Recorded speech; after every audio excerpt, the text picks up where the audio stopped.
Hello, everyone. Welcome back to SpeakEasy FM. Hi, so happy you're here today. I'm Stacy. And I'm Ian. And on this channel, we help you practice real, everyday English. The English people actually use, not textbook English. If you enjoy our videos, please like and subscribe. It really helps us. Thank you so much. Okay, Ian, something happened to me today that gave me the idea for this episode. Oh yeah? What happened? I held the door for someone at the coffee shop. They said thank you, and I said you're welcome. And then 2 minutes later, the barista thanked me for something, and I said you're welcome again. Okay, and? And then I said it a third time to my neighbor. 3 times in 1 hour. Same 2 words every single time. I mean, it's not wrong. It's not wrong, but it started to feel like autopilot. Like I wasn't even thinking about it anymore. I actually do the same thing. I say you're welcome so automatically now, it barely feels like a real response. That's exactly it. So today, we're fixing that. Today's episode, all the ways you can respond to thank you without saying you're welcome. There are so many. Casual ones, warm ones, formal ones, texting ones. And a couple of them I only learned recently myself. Let's get into it. So actually, why do we all default to you're welcome? Why is it the one everybody learns first? Because it's the safe answer. It's the first one taught in every beginner class, so it sticks. And once a phrase sticks, you stop noticing you're using it. Right, it's like a reflex. Someone says thank you, your brain doesn't even process it. It just fires back, you're welcome. Which is fine sometimes, but native speakers actually switch it up constantly depending on who they're talking to. That's the real skill. Not memorizing one phrase, knowing which phrase fits which moment. Casual with a friend, warm with family, polished at work. Exactly. So let's build that toolkit. Let's start with the easiest group. Someone does something small for you. You say thanks. They say, no problem. Very common. But here's a tip. Some older people don't love this one. It can sound a little too casual to their ears. So maybe not with your grandmother. Maybe not. No worries is similar. Very relaxed, very friendly. Then there's the shortest one of all. Just, sure. Sure is so American. One word and you're done. Thanks for the coffee. Sure. I say that one without even thinking about it. There's also anytime. I love that one. It sounds generous, like you're already inviting them to ask again. Anytime feels warm. Sure feels efficient. Same job, totally different personality. And that's the whole point of today. Same meaning, different feeling. Okay, here's a category I didn't even know how to name until I really thought about it.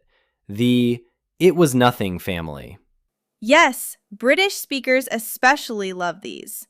First one, don't mention it. That one confused me for months when I was learning slang. It sounds like you're annoyed, like please stop talking about it. I know, but it means the opposite. It means it really wasn't a big deal. You don't need to thank me at all. Then there's it was the least I could do. That one's a little more heartfelt. You use it for something bigger, like if a friend thanks you for visiting them in the hospital. And plain old, it was nothing.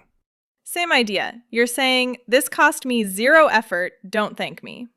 Even if it definitely cost you effort. Especially then.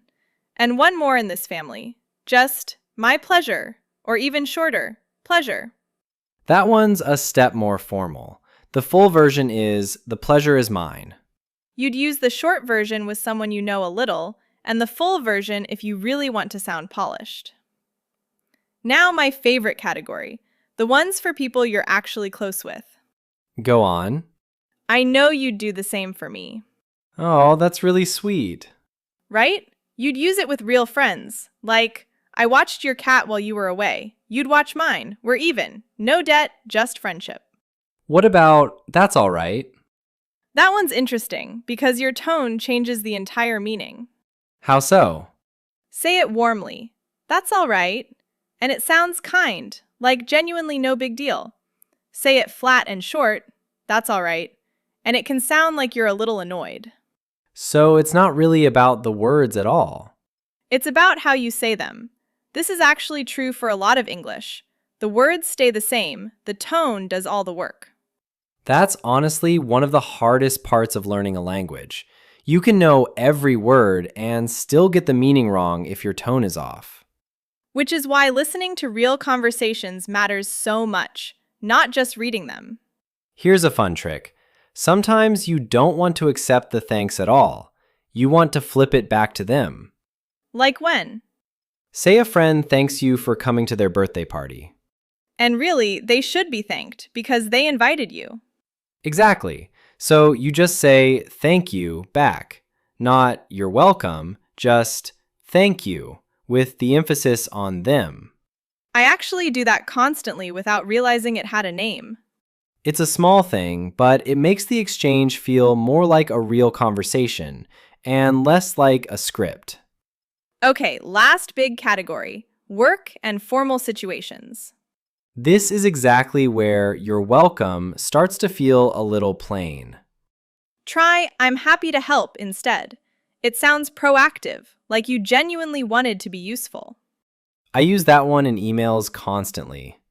Or we appreciate your business if you're talking to a customer or a client. And if you want to sound extra polished, you're most welcome. That one's fancy. I wouldn't use it with a friend. Definitely not. Save it for a client or someone in a formal role. Otherwise, it can sound a little stiff, even sarcastic. There's also an old British one, much obliged. I love that one. It sounds like it's from another century, but people genuinely still say it. I heard a shopkeeper say it to me once, and I actually paused. It felt like I'd stepped into an old film for a second. These formal ones are great to recognize, even if you don't use them every day. You'll definitely hear them. Now, here's something we haven't really talked about.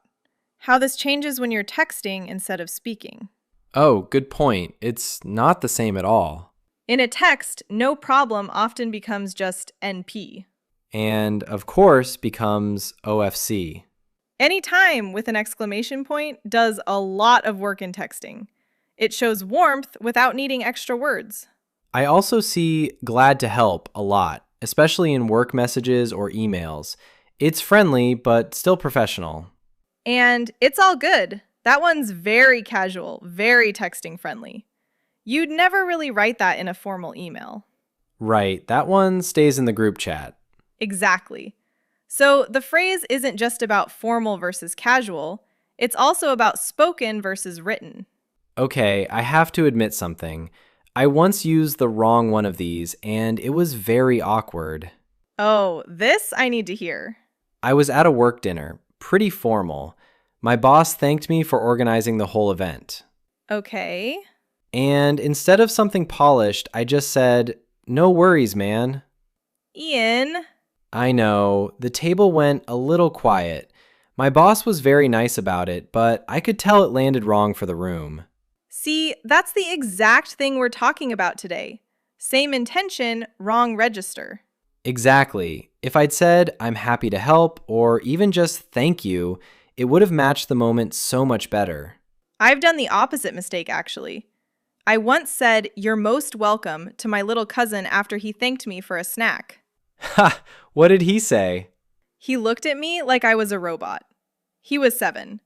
You're most welcome is not 7-year-old language. That's the beauty of having options, though.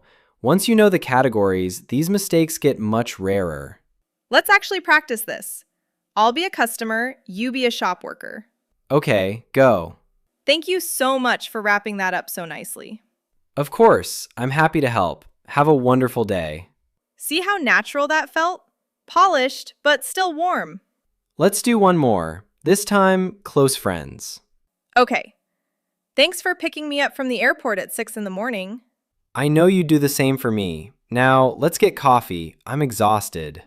Perfect. Casual, warm, completely natural between friends.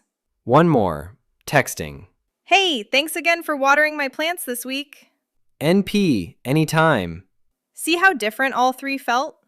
Same original thank you, three completely different worlds. Okay, let's slow down and review the key phrases from today. First, no problem and no worries. Casual, relaxed responses. Great with friends, maybe not with older relatives. Thanks for the ride. No problem. Next, sure and anytime. Very short, very natural. Thanks for waiting. Sure. Or thanks for the help. Anytime. Then the it was nothing family. Don't mention it. It was nothing. It was the least I could do. And my pleasure. All ways of downplaying your effort. Thanks for driving me to the airport. It was the least I could do. Next, I know you do the same for me, and that's all right. Warm phrases for close friends. Remember, tone changes everything with that's all right. Flipping the thanks back. Just answering with thank you when really they should be thanked. Great for parties, invitations, gifts. The formal group. I'm happy to help.